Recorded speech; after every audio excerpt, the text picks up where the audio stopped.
अवतार मेहर बाबा की जय। आज हम सद्गुरु और अवतार के बारे में कुछ तथ्य जानेंगे। जब भी कोई ईश्वर, भगवान, खुदा, अल्लाह या परमेश्वर के संबंध में चर्चा करता है, तब अनजाने में ही उस व्यक्ति का हाथ ऊपर आकाश की ओर उठ जाता है। आखिर ऐसा क्यों होता है? शायद हम सब यह कल्पना करते हैं कि ईश्वर आकाश में या उसके परे अंतरिक्ष में कहीं और रहता है, जबकि वास्तविकता यह है कि ऊपर आकाश में या कहीं भी ईश्वर का कोई सुंदर महल नहीं है, जहां वह अपने देवताओं या दिव्य आत्माओं के सहित निवास करता है। वास्तव में ईश्वर तो सर्वशक्तिमान, सर्वव्यापक और सर्वज्ञानी है। उसकी शक्ति अनंत है। वह हर कण कण में व्याप्त है और वह सब कुछ जानता है। ईश्वर यद्यपि अदृश्य और अप्रकट रहता है, किंतु कभी-कभी वह मानव देह रखकर धरती पर इसलिए प्रकट होता है ताकि मानव जाति उसे देख सके, उसे प्रेम कर सके, उसका अनुसरण कर सके, उसकी सेवा कर सके और अंत में उसको अपना तन, मन, धन सब कुछ समर्पित कर सके। यह अंतिम एवं संपूर्ण समर्पण ही हर एक आत्मा का अंतिम लक्ष्य होता है। जब निराकार ईश्वर अपनी अदृश्य और अनुभूति के परे की अवस्था से उतरकर दिखाई देने तथा महसूस किए जा सकने योग्य अवस्था में मानव देह धारण करता है, तब ईश्वर की इस अवस्था को या उसकी मानव देह को अवतार कहा जाता है। अवतार शब्द संस्कृत भाषा के अवतरण शब्द पर आधारित है। इसका अर्थ होता है ईश्वर का अपनी उच्च ईश्वरीय अवस्था से मानव रूप के निचले धरातल पर उतरना। इस प्रकार ईश्वर का अपनी निराकार अवस्था से जग में मनुष्य रूप में उतरने की प्रक्रिया अवतरण कहलाती है और इसके फलस्वरूप प्राप्त ईश्वर की मानवीय अवस्था अवतार कहलाती है। आदि अनादि काल से पहले ईश्वर को स्वयं को जानने की इच्छा हुई, जिससे ईश्वरीय महासागर की शांति लहरों के रूप में परिवर्तित हुई, जिससे बूंद आत्माओं का जन्म हुआ और इस कभी न समाप्त होने वाली संख्या में पैदा हुई बूंद आत्माओं में भी स्वयं को जानने की जिज्ञासा हुई। इस जिज्ञासा के साथ ही सृष्टि भी अस्तित्व में आई, जहां प्रत्येक बूंद आत्मा ने इस खोज में यात्रा करना प्रारंभ किया कि उसका वास्तविक रूप क्या है और वे वास्तव में हैं कौन। प्रत्येक बूंद आत्मा इस विशाल सृष्टि में यात्रा करते वक्त जब स्थूल जगत में प्रवेश करती है, तो वह अनेकों स्थूल रूप धारण करती हुई पाषाण, धातु, वनस्पति, कीड़े मकोड़े, मत्स्य, पक्षी और जानवरों की 84 लाख योनियों से गुजरती हुई और उनके अनुभव लेती हुई अंत में मनुष्य योनि में प्रवेश करती है। पाषाण रूप से मानव योनि तक की आत्मा की यात्रा विकास क्रम कहलाती है, जहां आत्मा की आत्म चेतना मनुष्य योनि में आकर पूर्ण विकसित हो जाती है। परंतु अभी भी उसको अपने प्रश्न का उत्तर नहीं मिलता, क्योंकि विकास क्रम की 84 लाख योनियों से गुजरते समय आत्मा के ऊपर उन योनियों के संस्कारों का पर्दा पड़ जाता है, जो उसकी पूर्ण आत्म चेतना को ढक लेता है और वह अपने मूल प्रश्न को ही भूल जाता है।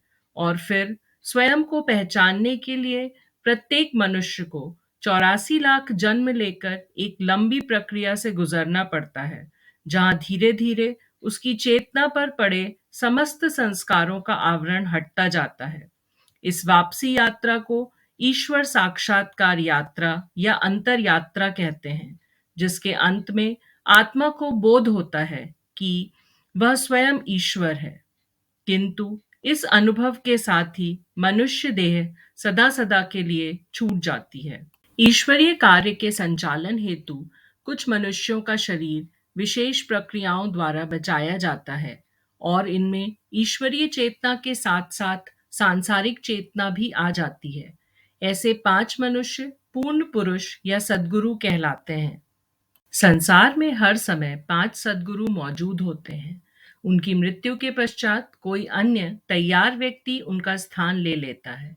प्रत्येक सद्गुरु अपना शरीर त्यागने के बाद ईश्वर में विलीन हो जाता है और फिर कभी दोबारा संसार में जन्म नहीं लेता, क्योंकि उसकी आत्मा ने अपनी सृष्टि यात्रा का अंतिम लक्ष्य पा लिया है। पांच सद्गुरुओं की जिम्मेदारी होती है सृष्टि का संचालन करना और समय समय पर निराकार परमात्मा को धरती पर अवतरित करना।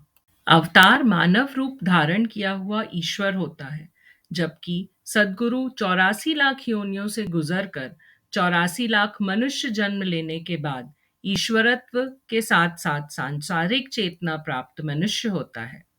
अतः सद्गुरु है ईश्वर बना हुआ मानव और अवतार है मनुष्य बना हुआ ईश्वर। मेहर बाबा ने बताया है कि हर काल में सद्गुरु ही ईश्वर के अवतरण को संचालित करते हैं।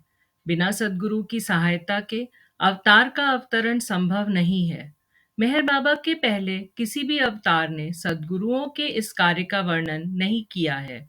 मेहर बाबा के काल के 5 सद्गुरु थे। शिरडी के साईं बाबा, साकोरी के उपासनी महाराज, पूना की हजरत बाबा जान, केटगांव के नारायण महाराज और नागपुर के ताजुद्दीन बाबा। 25 फरवरी 1894 को पूना में जन्म लेने के बाद मई 1913 तक मेहरबान एक साधारण बालक की तरह अपना जीवन बिता रहे थे, जहां उनको अपने ईश्वरत्व का कोई बोध नहीं था। मई 1913 में हजरत बाबा जान के मात्र एक चुंबन ने मेहरबान को अपनी वास्तविक ईश्वरीय पहचान करा दी। 1915 में मेहरबान शिरडी के साईं बाबा से मिले, जिन्होंने परवरदिगार की घोषणा कर यह स्थापित किया कि वे अवतार हैं। साईं बाबा से प्रेरणा लेकर मेहरबान उपासनी महाराज से मिलने खंडोबा मंदिर में गए, जहां महाराज ने एक पत्थर फेंककर मेहरबान को मारा, जिसने बाबा जान के चुंबन से विलिप्त सांसारिक चेतना को धीरे धीरे वापस ला दिया और अब वे ईश्वरीय चेतना के साथ साथ संसार के प्रति भी पूर्ण चेतन हो गए। 1915 में ही मेहरबान ने केटगांव के नारायण महाराज और नागपुर के ताजुद्दीन बाबा से भी संपर्क किया और फिर 1921 तक उपासनी महाराज के साथ रहकर अपने अवतारिक कार्य का पूर्ण दायित्व संभाला।